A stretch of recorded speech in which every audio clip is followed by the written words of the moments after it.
Hey folks, I'm currently a bit of a 24/7 discussion fan in terms of Breath of the Wild 2. If you've seen my recent Types of Zelda fans whilst waiting for the sequel video, then you'll definitely understand the reference here. If not, check it out. Link below. I just can't stop thinking about this game, and how much there is to still find out. I daydream a lot about playing it for the first time and discovering everything, and feeling all of the raw excitement that comes with that. I honestly can't wait. In today's episode of Waiting for News on the Sequel part, I've lost count. Let's discuss some new locations that I think the sequel could benefit from including. Places that weren't present in the first game basically. But first, let's hear a little message from today's sponsor. Hey folks, this video has kindly been sponsored by Raid Shadow Legends. Looking for a new game to play? Who isn't, right? Well, allow me to introduce to you Raid Shadow Legends. A brilliant console-like experience brought to your mobile device or PC. With hundreds of artifacts to use, more than 600 champions with unique skills that you can build upon. Develop your champion and become a true champion yourself. You can have a blast playing this. Just look at the gameplay. You'll go head to head in combat and pull off some awesome moves to best your opponents. From swords and shields to archery and magic, this game has it all, and after trying it out for myself, I can say that it was a fun experience. One thing that I particularly like is how the game feels immersive, whilst also being fun to play without much stress due to the turn-based combat. It's great fun and one of my personal favourite aspects of the game. I can really feel like I'm in the battle, fighting for my champion's life, without having to feel the pressure or too much stress, but at the same time, also enjoying myself. The pacing is great and my favourite thing, and there's a ton happening in Raid this month. They're bringing out 5 badass looking new champions that I can't wait to get my hands on. They're overhauling the champion vault, and they've got a load of awesome smaller updates as well. On top of that, Raid's running a huge series of summer splash events for the whole month, where you can get your hands on some incredible skins for everyone's favourite dwarf, Trunda. This is the best time to get started in Raid, and if you click my link in the description or scan my QR code here on the screen, you'll get unique bonuses worth $30. We're talking a free epic champion, Aina, 200k silver, 1 energy refill, and 1 XP boost, and 1 ancient shard, so you can summon awesome champions as soon as you get in game. All this treasure will be waiting for you here. I highly recommend giving Raid a try, it's definitely worth your time. I enjoy it, I know you can. And now, on to the video. Be sure to go and grab yourself a snack or drink and send them in to get featured right here. And also be sure to drop a like and subscribe if you haven't already. It really helps the channel out. And let's get into this one.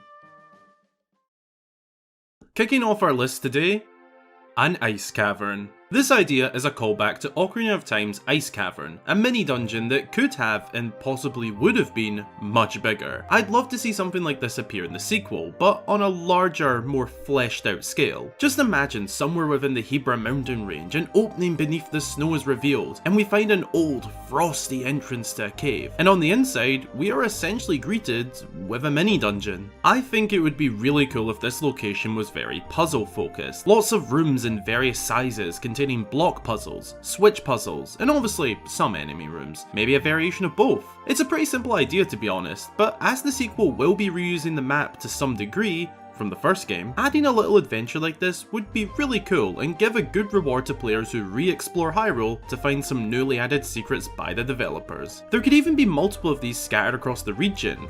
Maybe Selmy, the lone resident of the mountain, could tie into finding them. Perhaps she found some old maps and needs help to find where all of these old caves are. The potential is there, and I think that they'd make for a fun new area to explore. My next idea takes inspiration from both past games in the series, but also Stranger Things, and that is a Dark Realm. We've seen the Dark World in A Link to the Past, the Twilight Realm of Twilight Princess, and some other alternative dimensions / worlds across the series. And going off the darker tone the sequel has going on, particularly in the reveal trailer, I think that a Dark Realm would add an incredibly fitting, but also awesome vibe to the game. A messed up, corrupted version of Hyrule, eternal darkness, monstrous creatures, and I'm basically describing the Twilight Realm. Okay, so the Twilight Realm, but better, leaked into Hyrule, more freaky, more mysterious. and a lot bigger. It would work well for the developers to reintroduce some enemies that were conceptualized for the first game as guardians, but never made the cut, and understandably so. They just wouldn't fit the bright, vibrant final product of Breath of the Wild. They're bloody terrifying. But for a Dark Realm, they'd fit perfectly. Along with smaller, just as creepy enemies, this place would be awesome. It could somehow all tie into whatever is going on with Ganondorf and the Malice. Maybe Hyrule is swallowed inside out by this corrupted realm of malice and hatred. I'm now describing the Upside Down. Maybe this green energy turns red. Maybe this could be like something we've never seen before. The reason we could enter this realm could be to locate a long lost relic that somehow ended up in this shadowy plane of existence. There's a lot of ways this could go down. As for how we'd enter in the first place, your guess is as good as mine. An idea I have would simply be a portal deep below Hyrule, a malice-infested one. Heavy Stranger Things inspiration here, by the way. There could even be an entire dungeon in here, and of course, a boss to go with it. A dark, Shadow Realm creature ready to tear Link to shreds. God, what an adventure that would be. Perhaps a tad on the darker side, but pretty cool regardless. My next idea is actually a remake of an old location. The military training camp. Once a top tier facility for the Knights of Hyrule to train, but now a muddy mess home to monsters. Even if you got rid of the monsters, it's still flooded and muddy. We can see a glimpse of the actual floor in a background shot in Age of Calamity. These days, it's worse for wear. And given how difficult it would be to drain all of it and fix it up, why not just make a new one? A new one, more suited to the smaller population and Princess Zelda's restoration of the royal family, and also the Knights of Hyrule. To some degree, I'd expect some kind of restoration project of the royals led by Princess Zelda, mainly gathering a small group of knights together, making the news known that she's alive, and other little fixes around the kingdom. A new training camp would be really cool and actually serve a purpose to us as the player too. It's not just for looks. Whilst also training people from all over the kingdom for the new Hylian army, it would also act as a training ground for Link to sharpen up on his moves, learn new combat techniques, and even get stronger. Past Zelda games often had a sort of instructor for combat. Breath of the Wild didn't, so I think it would be cool to have a knight instructor here to teach Link new moves and techniques throughout his adventure. As for where the new one would be built, I was thinking near Heiteno village down here. It's one of the few untouched settlements and primarily a Hylian one. I think this would be a pretty cool idea. Maybe we could even help build it. My next and final idea takes us to somewhere many of us are excited to explore in the sequel: the underground. The idea itself being underground settlements. I've talked about this idea briefly here and there on the channel over the course of the sequel being a known thing, but never fully in depth. I will note now, as I always try to when discussing this, we don't know the full extent of the underground yet. For all we know, it could simply be just a one-way path to Ganondorf, but it could also be an entire subterranean world. That's the what-if basis that we're playing on here.